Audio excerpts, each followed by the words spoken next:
Hey folks, welcome to Deer Corner. Welcome to the pretty state of Kentucky up here. Got up here about 1:30 this afternoon and got to do a little checking. Got to order some lumber. The first week of July every year we get together up here and do our maintenance. And we've been hunting this property up here since 1977. And this little fire pit and the concrete and what we constructed with a metal roof and everything we did in 1986. And we've been coming up here every year. So it's been a very good piece of property. Took quite a few deer off of here, but we constructed this, poured the concrete. You can back your pickup trucks in and open the tailgate and the tops and be under cover. And then you can also take the canvas tarps and then close it. So this structure here is came in handy. But like everywhere else, there's some history here in this place too. And the locals, they call it the hillbilly beast. And the Cherokee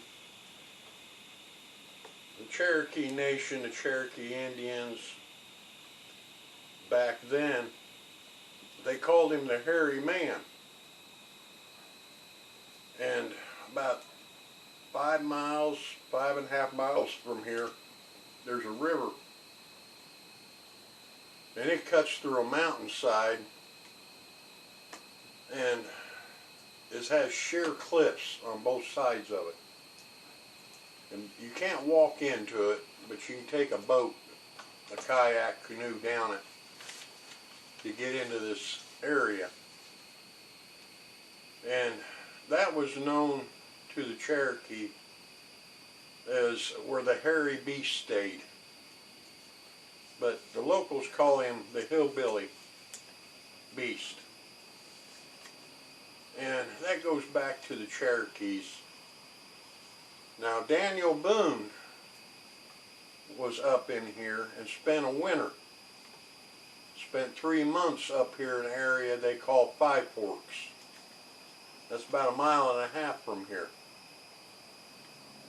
Now Daniel Boone, even in his writings about this area, has written about coming across or crossing paths with the hairy man. And that's in his writings. But it don't describe anything, it just talks about him. And that is something that I find fascinating.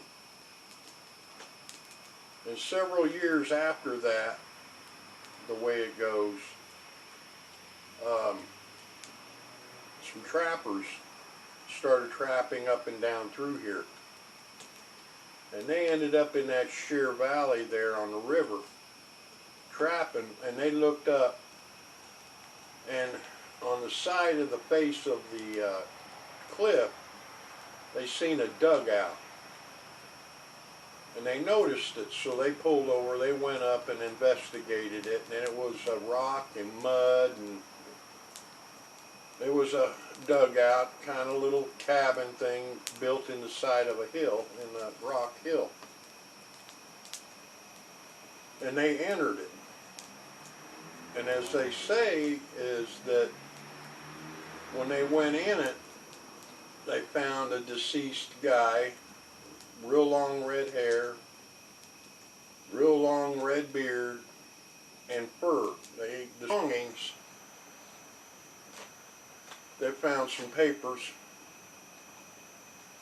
and it was supposedly his name was Hector Evans. and he was a Scotsman. And through what they were talked about and the locals talk about is that they traced him back to Pennsylvania.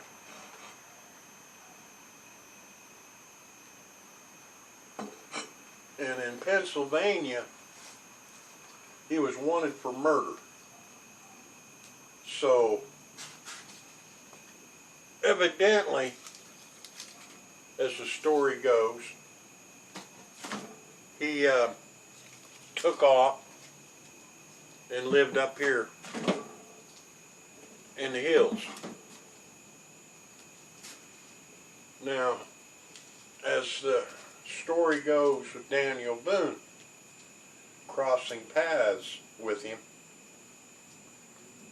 they never did describe exactly what went on, or if they had a discussion or they talked. Most likely they did. And they separated their own ways and went on. So, a lot of people think that this Hector Evans guy was what they call the hairy beast back then, that the Cherokee called and was scared of. So that is part of the folklore around here, the hillbilly beast. So that's a little story brought up that's around here. So if you hear howling at night and things around here at night, it could be the hillbilly beast. But it's pretty up here. And the Kentucky bluegrass, that is something that I haven't seen anywhere else in this country. Early in the morning you'll get up and the dew on the grass here, it gives a bluish tint to it. And I guess that's where they get the name Kentucky bluegrass. But it's pretty now and then. But it is a nice quiet night. And like I said, I'm up here. Tomorrow I gotta go order some lumber so it can be delivered in a couple, 3 weeks, so we have some lumber here to redo our deer stands and do some more work here. So I'll bring you along when we're doing that, show you the woods, show you what we're doing. But I'm glad you're with me and hope to see you at the next campfire.